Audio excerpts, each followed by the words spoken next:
দেশে ফিরেছেন শান্তিতে নোবেলজয়ী অর্থনীতিবিদ ডক্টর মোহাম্মদ ইউনুস।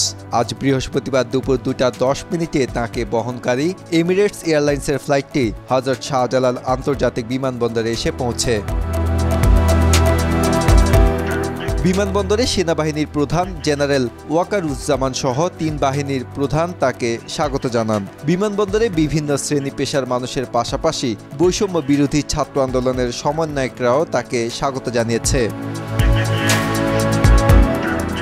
ডক্টর মোহাম্মদ ইউনুসের নেতৃত্বে অন্তর্বর্তীকালীন সরকার আজ বৃহস্পতিবার শপথ নিতে যাচ্ছে। এদিন রাত 8:30টায় শপথ অনুষ্ঠানের কথা রয়েছে। বৈষম্য বিরোধী ছাত্র আন্দোলনের মুখে গত সোমবার প্রধানমন্ত্রীর পদ থেকে পদত্যাগ করে দেশ ছেড়ে পালান শেখ হাসিনা।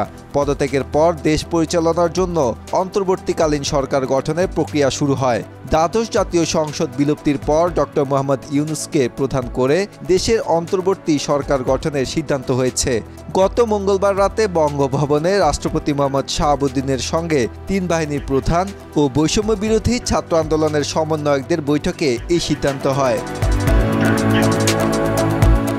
আজহারুল ইসলাম, বাংলাদেশ প্রতিদিন।